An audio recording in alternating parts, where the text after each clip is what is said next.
Oye, ahora habla esta weá. Sí, pues se habla, po. Ya, dale. Este es el parentesco. A ver cómo podéis definir el parentesco. Es la relación de familia que existe entre dos personas, ya Oye, sea, ah, mandaron un correo al profesor a que la prueba empiece a las 17 horas. a las 17. Acaban de mandar un correo. Tan loco, weón. No sé, ¿por qué no hizo lo mismo que el profe de ¿cómo se llama? De tributario, weón. Puta que la cago. Sí, con tributario hubiéramos estado mejor así. Sí, Ya, bueno, ya te estaba definiendo yo lo que era, po. y aquí el parentesco. Es la relación entre dos personas, ya sean por la propia naturaleza o por lo establecido en la ley. ¿Ya? Pueden ser estos eh, por consanguinidad o por afinidad. Ya. ¿Y qué pasa con los parientes consanguíneos? ¿Qué tipo Eh, de consanguinidad hay, po? bueno, están los consanguíneos directos y los colaterales. Claro, en línea recta y colateral. Ahí tú tienes que decir, por ejemplo, existe el parentesco por consanguinidad, como dijiste tú, y por ¿Sí? afinidad. Y dentro del parentesco de consanguinidad existe, son aquellos, digamos, parientes que uno, descienden el uno del otro, que es lo que decís tú como en línea recta, o B, ¿Ya? descienden de un tronco común, Ah, colateral. ya. ¿Cachai? Sí, Esa es la respuesta, porque consanguinidad, como decís tú, el tipo de parentesco o relación de familia que proviene, ¿no? del hecho de la naturaleza, como decís tú, de ser, de venir de otro, ¿no? Como descender de otro, como el hijo, ¿no? Como el nieto, o por el hecho, como decís tú, de provenir de un tronco común. ya, correcto. De ahí veis tú los dos tipos de parientes. Por el tronco común son los colaterales, como decís tú, y los descendientes, los que descienden de uno de otro, ¿cómo decís tú? Parientes por consanguinidad en línea recta.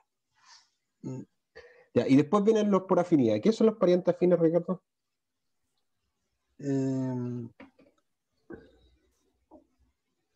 Tú dijiste, pues, en virtud de la ley, dijiste. ya, claro, en virtud de la ley, por ejemplo, bueno, tenemos que primero resaltar que entre el hombre y la mujer, que son matrimonio, no son parientes.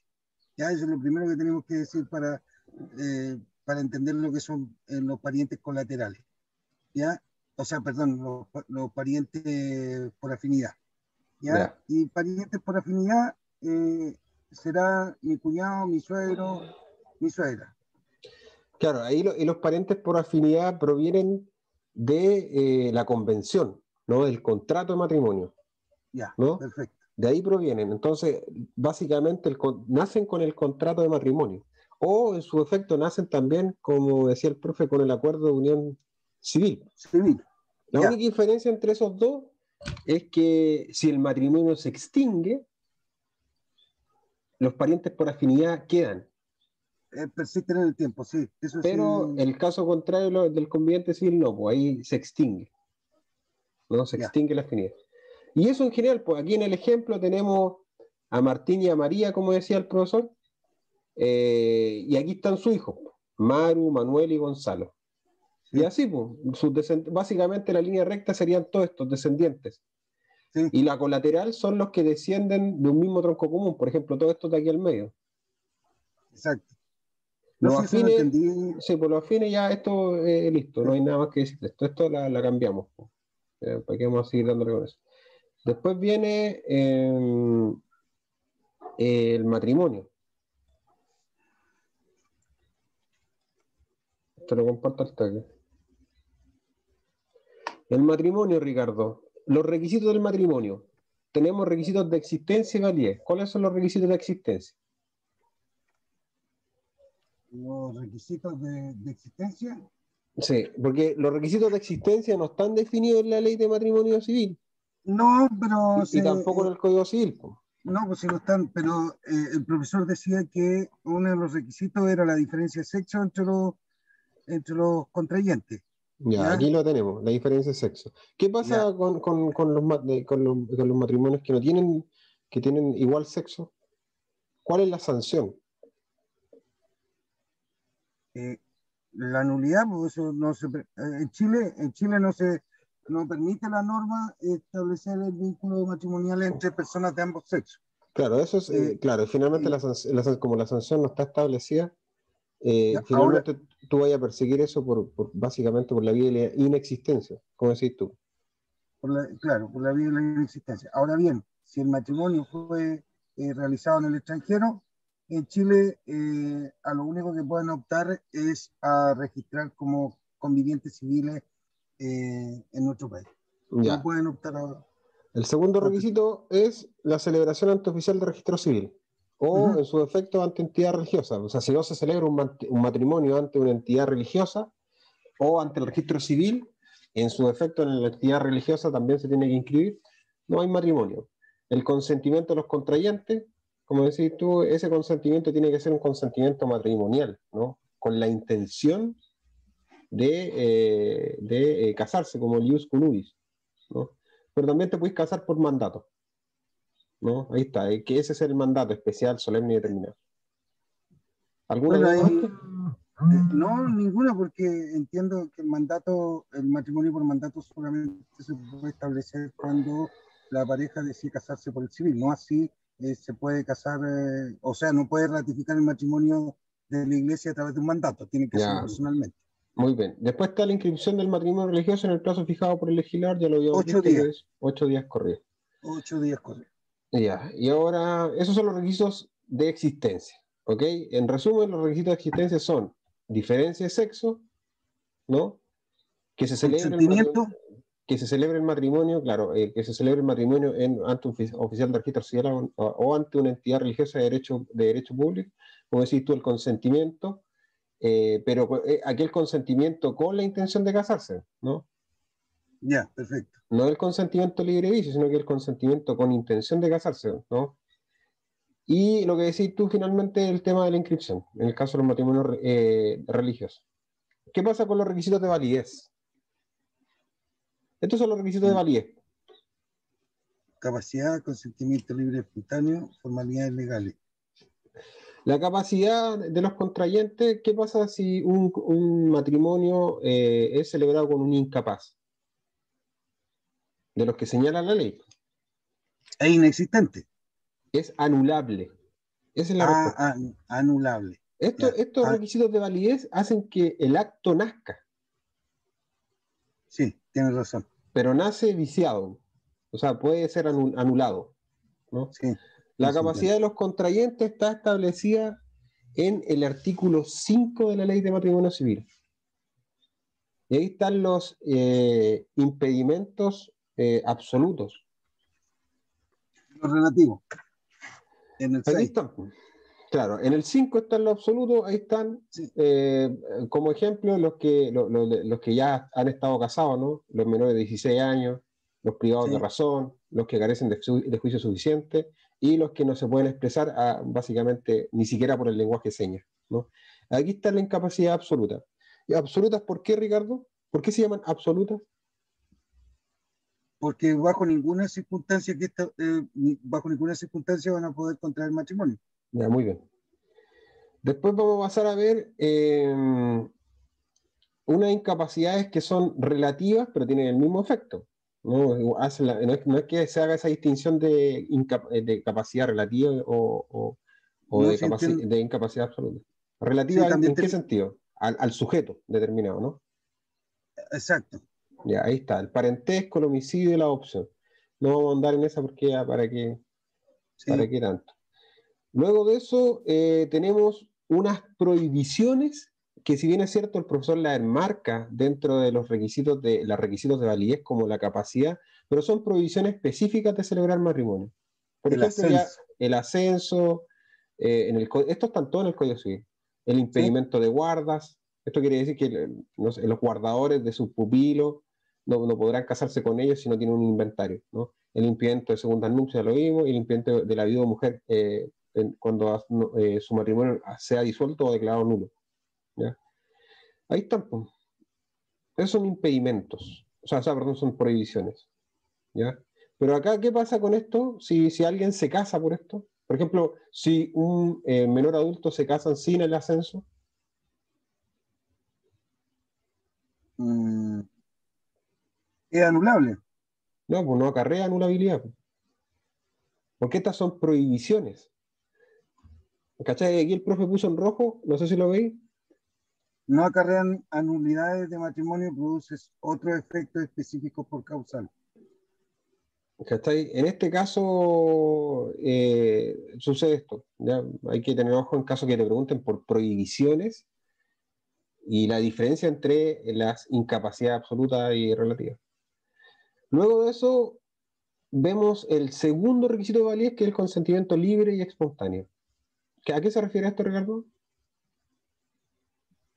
Bueno, a la posibilidad cierta de decir que sí, o utilizar el jus conubi como base fundamental para el matrimonio. En definitiva, como decís tú, que no haya ningún error en el conocimiento que tú prestáis para esa voluntad. Por ejemplo, el error básicamente atenta contra el conocimiento, ¿no? Y la fuerza. Son los vicios del consentimiento. Error y Sí, fuerza nomás acá, porque el dolo no lo toman a cuenta. ¿El error qué tipo de error? El error en la persona y el error en las cualidades de la persona. En ese caso tiene que ser determinante para casarte, ¿no? Este es el caso que decía el profesor que te casé con las personas con ciertas cualidades, porque lo conociste con esas cualidades y no las tenía, y son determinantes para ti. Podía anular un matrimonio por esto. cuando dio el ejemplo de que era Ronaldo, futbolista millonario y todas esas Es cosas. exacto. Sí, me Luego acuerdo. de esto está la fuerza. Hola, el manso llamazo. El manso Espérate, aguilazo. espérate un poquito. Ya, vale. Don Ángel, sí, Ya. pues sí.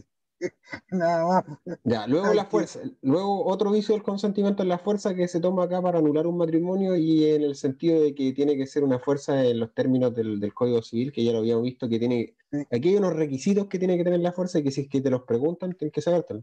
La fuerza tiene que ser ilegítima, ¿no? Tiene que ser grave y tiene que ser determinante para que vicie el consentimiento. Eso es, eso dicen esos artículos, po. sí, sí, no me acuerdo. Luego de eso, vamos a la última figura. Esto ya terminó acá. Se vamos al otro video. Viste que es rapidito, ya vamos al tercer video. Ya. Ojalá que alcancemos a revisarlos todos. Eh, acá está la fuerza, ya lo vimos. Luego está el tercer requisito de validez. ¿Cuál es el tercer requisito? Ese. La solemnidad y solamente los testigos.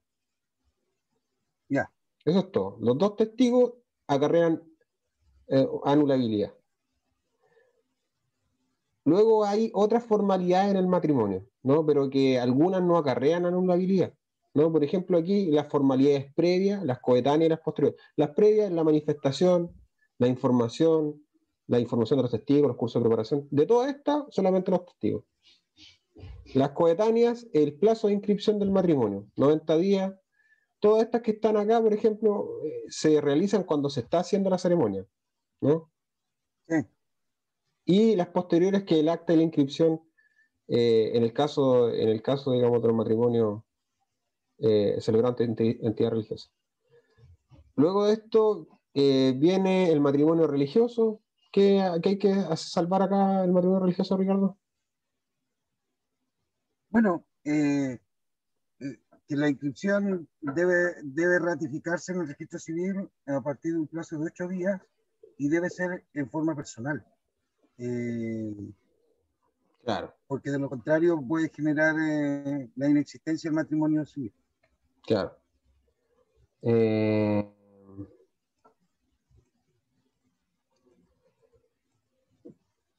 está pegado, ¿no? Espérate, espérate que se vea. ¿Estáis viendo el video, no? Sí, Ya. Luego de eso, chucha, está pegado.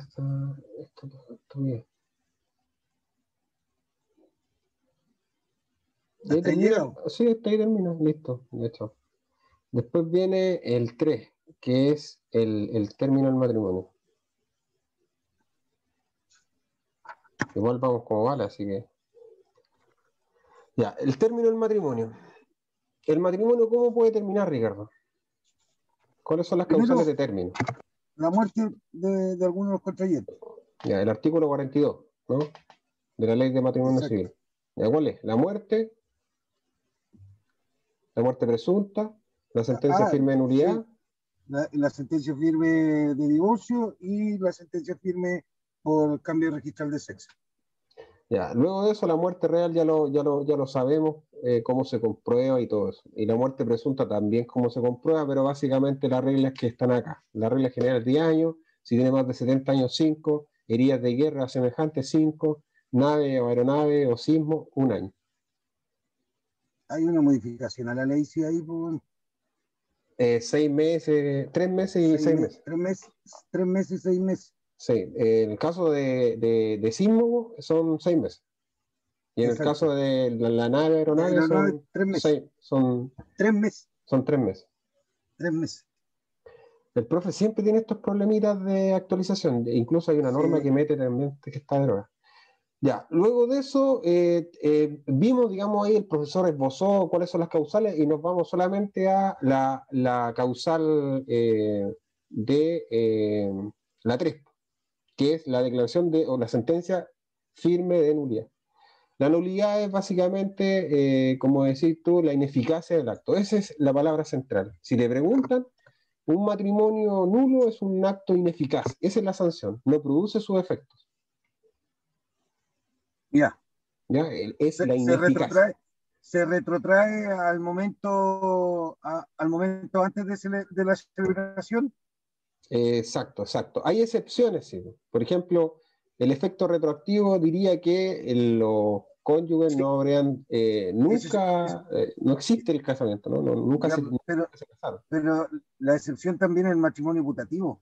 Claro, ahí está el matrimonio putativo y el otro, el tema de los hijos, ¿no? Que es la filiación Exacto. determinada no soltera. Ya, Sí, luego de eso, las causales digamos, de nulidad no son genéricas, están establecidas en la ley, son taxativas, ¿no? Acá no existe nulidad absoluta y relativa, la vimos, la limitación del efecto retroactivo tú lo mencionaste recién, sí. y la acción es imprescriptible por regla general, hay excepciones, ¿no? ¿Cuáles son las excepciones cuáles son las causales de nulidad? Eh, Están en el artículo 44 de la ley de matrimonio civil, ¿no? O sea, perdón, están en el artículo 5, pero me refiero a que el artículo 44 de la ley de matrimonio civil dice que el matrimonio debe o podrá ser declarado nulo bajo las circunstancias que aparecen en el artículo 5, que son finalmente las incapacidades, atenta contra las incapacidades, ¿no? Que ya lo vimos, ¿no? Es lo sí, mismo, pero repetir lo mismo, ¿no? Incapacidad absoluta, la del artículo 5, todas las que mencionaban como abstractas y las relativas. También cuando se dice el consentimiento, ya lo vimos también. sí. Y la última es el testigo, Eh, claro. ¿ya? Entonces, en resumen, ¿cómo podéis declarar nulo un matrimonio? Cuando uno o ambos contrayentes sufren de algún tipo de capacidad absoluta o relativa, cuando el consentimiento no hubiese sido libre y espontáneo, es decir, se utilizase la fuerza para aquello, y cuando los testigos no sean lo idóneo Claro, para el efecto de celebrar el acto contrario. exacto. Ahí hay unas normas de la capacidad de los testigos, pero la regla general es que todos los testigos son capaces. Son capaces, ¿sí? Y ahí hay algunos que se excepcionan. ¿Qué más? Luego de eso ahí están básicamente las características de la acción. Ya sabemos que es una acción que pertenece al derecho de familia, que es imprescriptible, pero hay excepciones, ahí está. Estas excepciones yo las entiendo como un poco igual arbitrarias, pero ya, bueno, las menores de 16 años, ¿cuánto es el plazo de prescripción? Un año después de que cumplan los 18. Ya, los vicios del consentimiento, 3 años. 3 años, sí. El matrimonio, artículo de muerte, 1 año En- después. un año después, sí. El vínculo matrimonial no disuelto, ¿cuánto tiempo?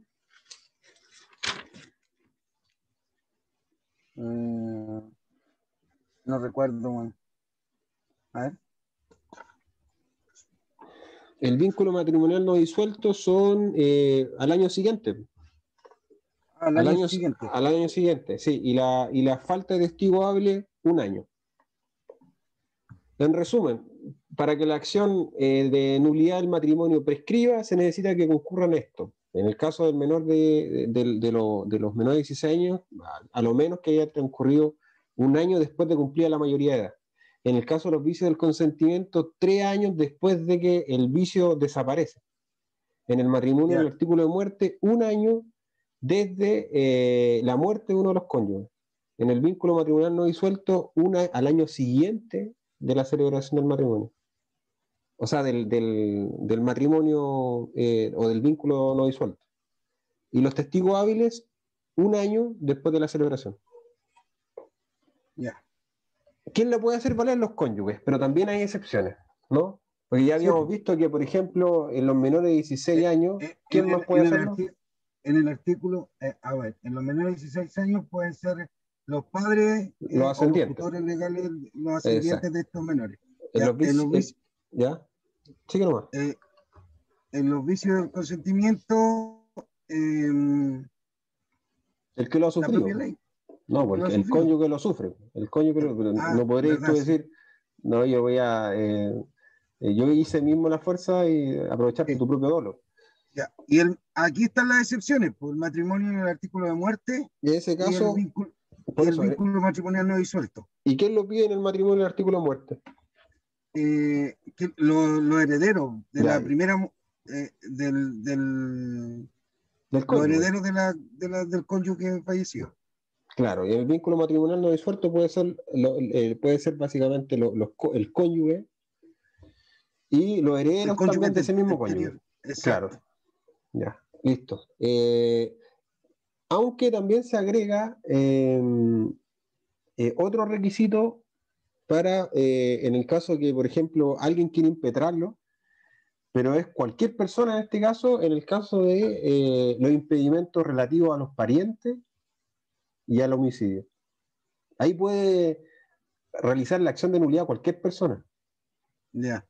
Esa es cuática, ¿eh? ¿O no? Me encuentro cuática yo igual, porque dice, la ley decía ahí digamos, amarrándose la moral, ¿no? Y esa es como la expresión de causa, ¿ya? Y aquí esto ya los vimos, pues ahí están los impedimentos dirimente relativos. El artículo 6 y el 7, que sería el 6, sería los parientes, no podéis casarte con parientes, ¿no? Y el 7, que es el homicidio. Eso lo puede vivir cualquier persona. Ya. Luego de eso ya vimos los efectos, el efecto retroactivo, tú lo estás diciendo, ¿qué son los productos? Básicamente el matrimonio contraído con posterioridad al matrimonio nulo es válido, ¿no? No se produce el parentesco por afinidad, esto es bueno, no ha habido derecho hereditario, todo lo que nace básicamente deja de existir, ¿no? Las capitulaciones, la sociedad conyugal, la filiación de los hijos es la excepción. Y el matrimonio putativo. ¿Qué es el matrimonio putativo, Ricardo? Bueno, primero que todo tenemos que decir que el matrimonio putativo es un matrimonio nulo, pero que no anula, que no se retrotrae al momento antes de celebrar el matrimonio. Es decir, permanecen los derechos de familia eh, respecto a la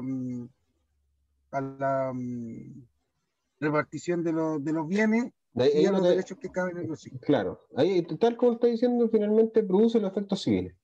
Porque finalmente la nulidad lo que hace es no producir los efectos civiles. El matrimonio Correcto. putativo es el matrimonio declarado nulo que produce efectos civiles respecto del cónyuge y respecto también de los hijos, pero básicamente el cónyuge que sufre un error o un justo error en el sentido de que no pudo preverlo y también que haya ocurrido de buena fe. Eso es todo. Claro. O Oye, sea, dime. no, nada, nada, nada. El matrimonio putativo causa efecto en el sentido de, básicamente, es igual, se asimila a un matrimonio real por sus efectos, pero básicamente había sido declarado nulo, ¿no? Ese es como el requisito. Ya, terminamos con eso. Luego nos vamos a la ruptura matrimonial, como le gusta hacer el profe, ruptura matrimonial. En vez de hablar al toque nomás de la separación. Nos vamos a la separación. ¿Se ve o no? No se ve. No. Ya, calma. En la separación, ¿qué hay que decir? Existe la separación de hecho y la separación judicial. ¿Cuáles son la separación de hecho? ¿En qué consiste? En el cese de convivencia, Ya, amigo mío. muy bien. Luego de eso, el cese de convivencia tiene ciertas características, ¿no? Puede ser básicamente temporal o puede ser definitivo. Pero en el caso de esto, se entiende la fecha, la fecha es la más importante, ¿no? Y finalmente, ¿desde cuándo se tiene fecha? ¿No? Aquí, si no hay acuerdo, ¿qué pasa si no hay acuerdo en la fecha? Eh, ¿Qué pone la fecha cierta del cese de convivencia? Si ninguno de los dos quiere separarse. La eh, notificación del ánimo. ya. Acuérdate, si ya, supongamos lo que hiciste tú, pues tú te separaste con alguien, lo primero que hacías es Sí, separarte de hecho, ¿no? Dejáis de sí. convivir con esa persona, ¿no? Y luego de eso, para divorciarte, el cese de convivencia tiene que tener ciertas fechas, porque esta es como la antesala de la separación judicial y del Del divorcio. divorcio. Sí. Entonces, la fecha la va a dar, en este caso, si no hay demanda, la notificación que haga el otro cónyuge digamos, del cese de convivencia. Y cuando hay demanda, Desde el momento de la notificación. exacto. Esperamos, pues, Espérame. ya. Voy al baño. Vuelvo, yo pongo pausa. Ah, ya, compa, ahí está, la separación de hecho, ya vimos el cese de la convivencia, avancemos más rápido, si no nos vamos a morir. Lo importante, Ricardo, que es la determinación de la fecha cierta del cese de convivencia. Es un trámite administrativo en el sentido de que puede hacerlo en el registro civil, ¿ya? Sí. O sea, se puede hacer por escritura pública, acta extendida también en el registro civil. Pero en el caso de si hubiera demanda, básicamente, como decís tú, es la fecha cierta, es la notificación, ¿ya? Y lógicamente que cuando hay demanda se debe adjuntar el acuerdo regulador de relaciones mutuas, ¿no? Ese es el acuerdo como muy, muy importante. Luego, acá está lo que regula. ¿Qué materia regula el acuerdo regulador? ¿Tú lo has suscrito? El régimen de bienes y los Entre alimentos. los cónyuges, claro, entre los cónyuges, los bienes y los alimentos, claro. Y en los hijos, los alimentos, el cuidado personal y la regulación directa y regular. Ya vimos la fecha cierta, había que agregar, sí, también lo podía hacer, por lo menos el acuerdo regulador lo podía hacer por estos tres medios, también mediante un acta, ¿no? Y la escritura y la transacción aprobada judicialmente. ¿Qué efectos tiene la separación de hecho? Mantiene el vínculo matrimonial, eso es cierto. Lógico, no, es algo de hecho nomás. No constituye estado No civil, afecta derechos y deberes de los cónyuges. claro, permite a ambos cónyuges demandar como una situación preparatoria, ¿no? La separación judicial o el divorcio. Y eso sí suspende el deber de fidelidad, lógico, porque no estáis dentro del mismo lugar. Y Claro. el de convivencia, el de cohabitación, ¿no? Y luego ya lo vimos el tema de la demanda, que con los hijos mantiene la afiliación determinada, no excluye la presunción de paternidad del artículo 184. Leí esa presunción, eso es lo mismo, quiere decir el tema de que si decretaba la separación judicial, después de eso hay un plazo que cubre la presunción de paternidad.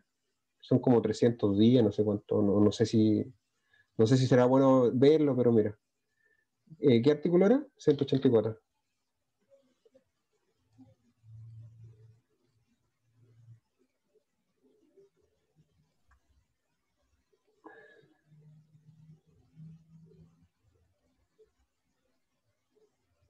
El 184, ahí está, dice, se presumen hijos del marido los nacidos después de la celebración del matrimonio y dentro de los 300 días siguientes a su disolución.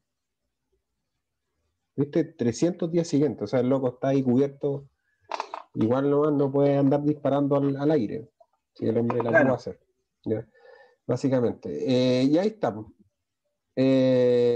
La patria potestad se queda con el cónyuge que tiene el cuidado personal, ¿no? Es como lo más importante. Siempre y cuando haya acuerdo. Ah, sí, Oye, sí. la patria potestad se acuerda. Sí, tiene razón, tiene razón. Ya. Siempre que haya acuerdo, siempre que haya acuerdo. Ah, sí. Siempre que haya acuerdo. Ya, aquí está la separación judicial.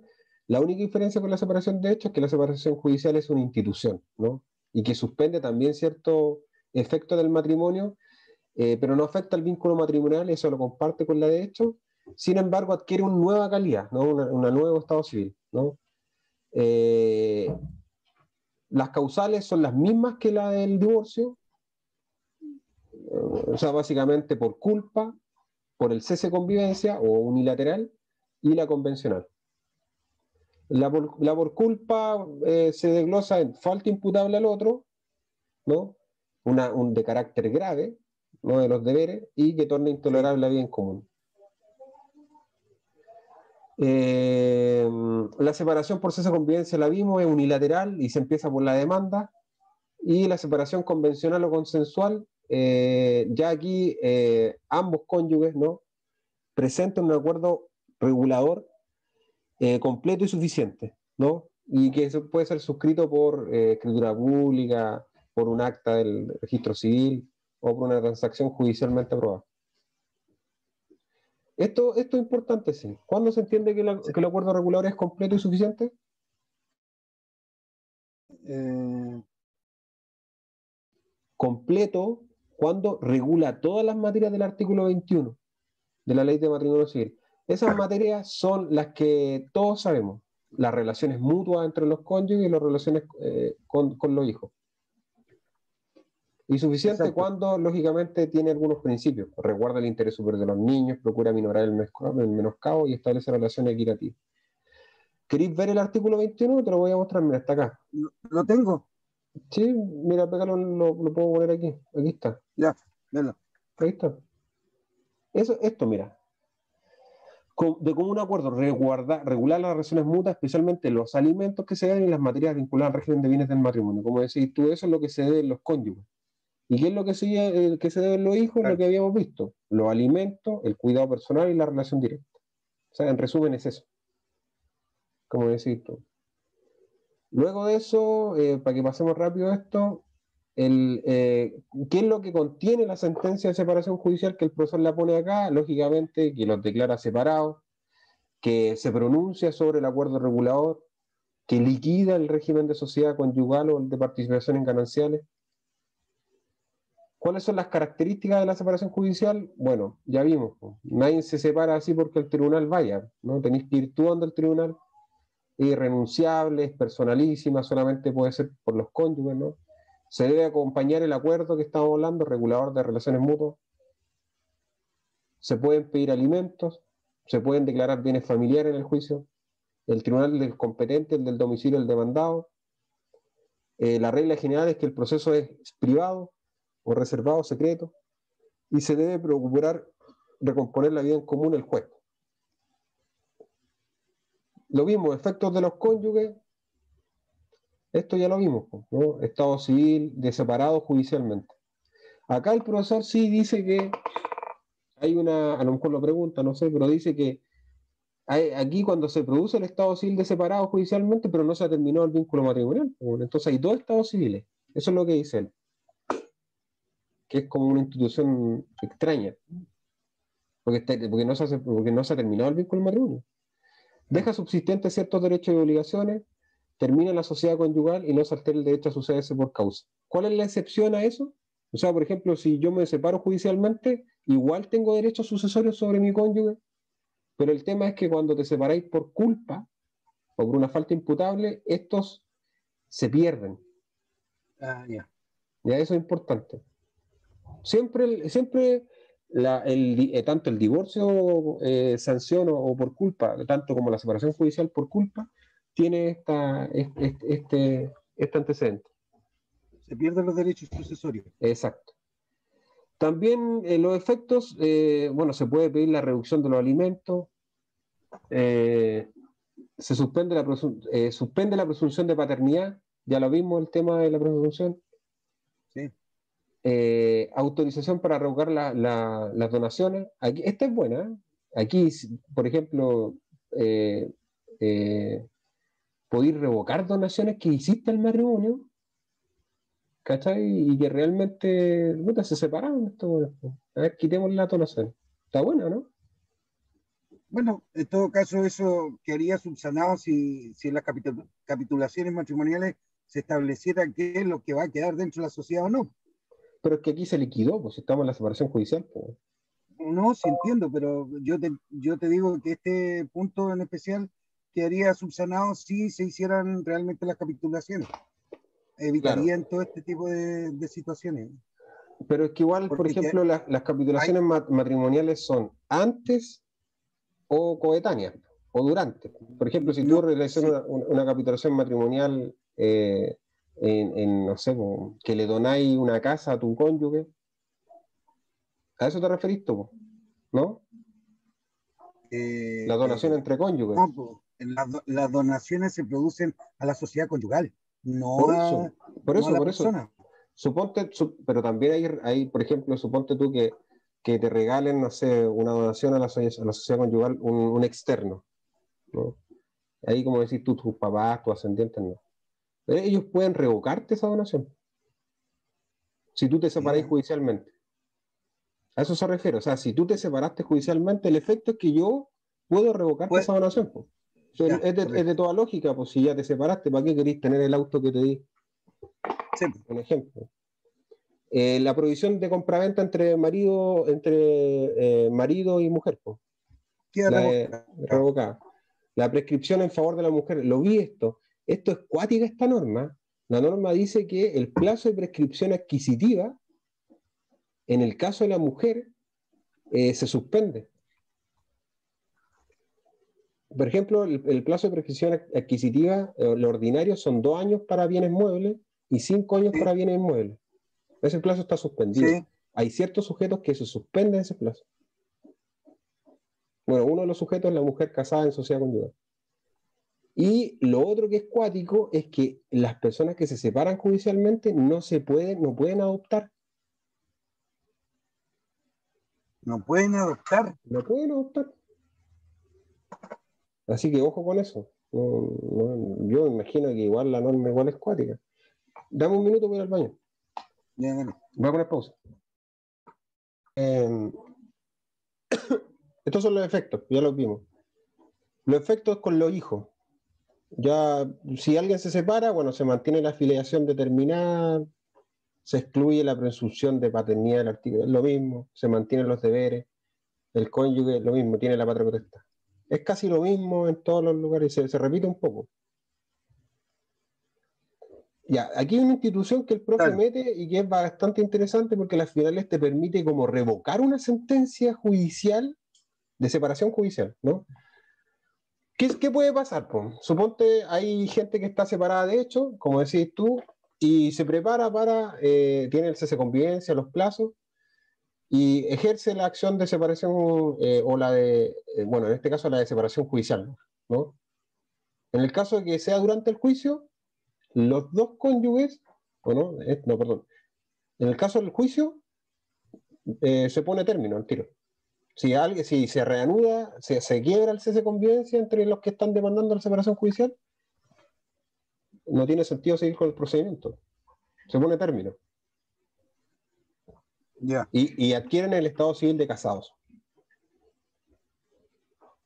Mira, Sí, no está bien, porque igual puede pasar, por ejemplo, eso es lo que decía, pues el profesor decía que esta weá como que lo generó la derecha, porque finalmente lo que tiende a es que finalmente la separación judicial no termina el vínculo matrimonial. Pues.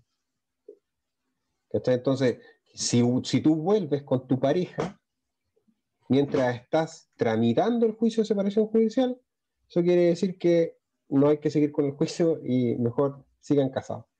Pero en el caso que hay una sentencia, ¿no es cierto?, de separación judicial, en ese caso ambos cónyuges van al registro civil y dicen, no, ya sabéis que estamos, ya volvimos ya.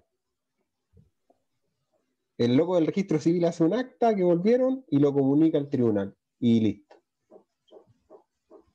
Eso es todo, po. No hay mucho que decir. Franco, ¿a qué hora? Hoy leí el correo a las 5 de la tarde, dice, Juan. Sí, hay que conectarse. Ya vamos a sacámonos de acá. Sí, Ya nos vemos. Cuídate, chao. chao.